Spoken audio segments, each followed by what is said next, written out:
Hello, my name is Jessica. This is Mary Beth. We're going to work on some interesting tripod transitions and variations. So you'll want to get a little warm up on. So take a few sun salutations, do your favorite standing pose sequence before you jump in with us. So let's review coming up into supported headstand, just so that we remember the sequence and we're all coming into it the same way. So come into a child's pose to start. Stretch the arms forward, interlock the fingers together into a fist. Narrow the elbows just a little bit, so just a teensy-weensy bit narrower than the shoulders. And then place your head on the floor right behind your hands. Tucking the toes under, lift the knees up away from the floor and extend the legs. So for today's practice, we're gonna come into supported headstand in a specific way because it's gonna affect how we come into tripod in a little bit.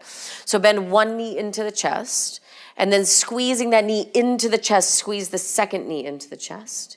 And then slowly take both of the kneecaps up to the ceiling first, and then extend the legs for Shirshasana, supported headstand.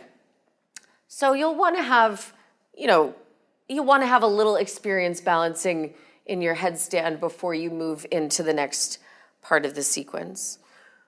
We're gonna come down the same way, so bend the knees and then bring the knees towards the chest and setting the feet gently on the floor. Take a small rest. Okay, so if you like, you can take a blanket out sort of in front of your mat with just a little bit of the blanket on the mat itself. And then slide about half of your fingers underneath the mat. Underneath the blanket. Then from there, you're gonna wanna place your elbows right over your wrists so your forearm bones are going straight up and down to the floor. And then lean yourself a little bit forward so that you can put your head on the floor.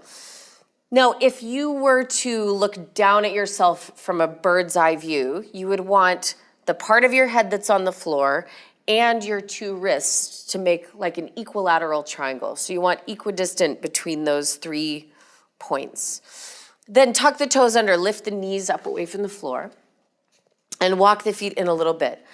Now, with the inner elbows, you don't want the upper arms to splay open to the sides. So keep the elbows right above the wrists, and even more than that, imagine there's like a little tiny magnet on the inner part of both elbows, and just slightly squeeze the elbows energetically towards each other, even though they won't move. Then, for starters, place the left knee on the back of the left upper arm, and place the right knee on the back of the right upper arm, and try to catch the balance there for a moment or two.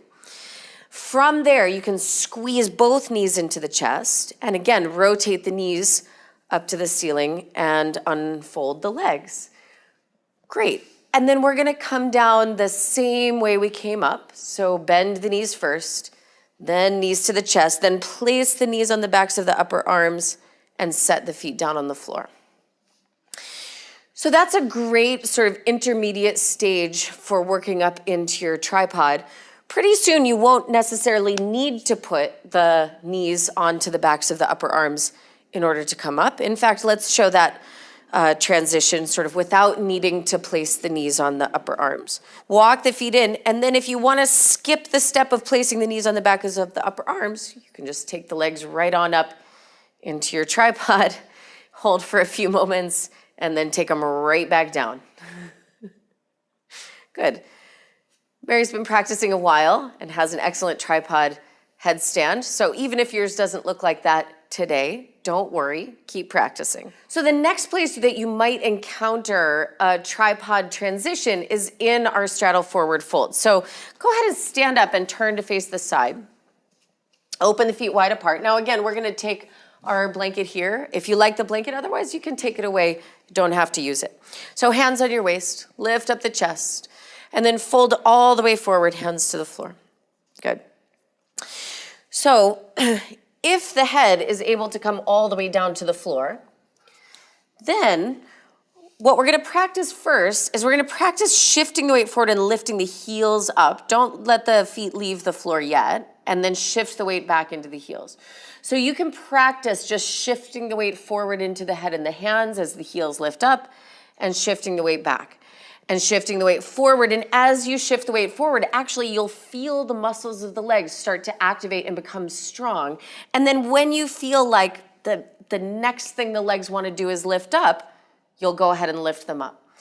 Then take the legs out to a wide straddle, and then try to join the legs all the way up overhead. Good, and then from here, so we're gonna backtrack. You're gonna take the legs to a wide straddle and then set the tippy toes down on the floor first and then rock back into the heels. Perfect. Okay, don't worry. If that transition isn't quite happening yet, don't worry. You, bring both knees to the floor behind your hands for a moment. That's it. So here's what I would work on until that straddle forward fold becomes more available to you. So lift the knees up off the floor. Again, we're gonna do one knee to one upper arm, two knees to two upper arms, and then squeeze the knees up into the chest and unfold the legs up to the ceiling. That's it.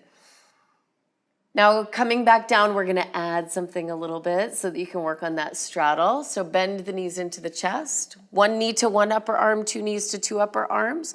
This time, see if you can just step both feet out to your wide straddle from there. Yeah, great. And then lift the head and the chest and hands onto your waist. Lift all the way upright. Good. Okay, by the way, these are really fun variations to practice with a partner. You can spot each other, or you can use the wall if these poses are a bit newer for you. Anyway, we're gonna work on crow pose next. So moving back towards the front of the mat. First, let's remind ourselves of the shape of crow pose. So you can set your hands down on the floor. Place the knees high up onto the backs of the upper arms. And then shifting the weight forward into the hands, lift the feet up off the floor. Now, even if you don't have a perfect crow pose in advance of trying this transition, you can actually still try this transition, because in the process of trying to get your head down, your feet are gonna lift up anyway. So bring the head down to the floor in that same placement we've been practicing. Then pull your knees right up into your chest, just like we've been doing already.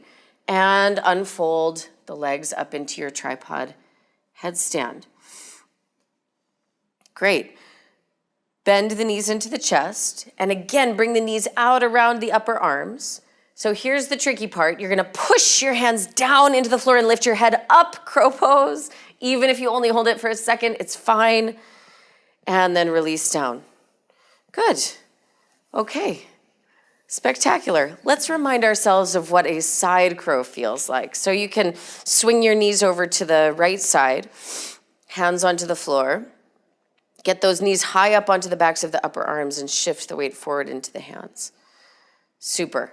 Okay, so we remember what our side crow feels like. Bring the feet to the floor again. Again, it's not totally necessary to have a perfect side crow before you try this transition, because again, in the process of tipping the head to the floor, the feet will lift up on the opposite side. So perfectly fine to give this a try.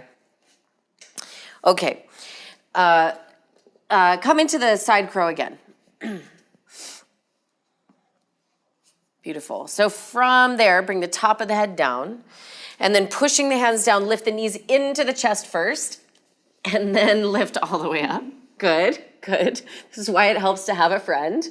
Bend the knees into the chest, and then swing the knees over to the right upper arm, and then push down to lift your head up off the floor. There you go.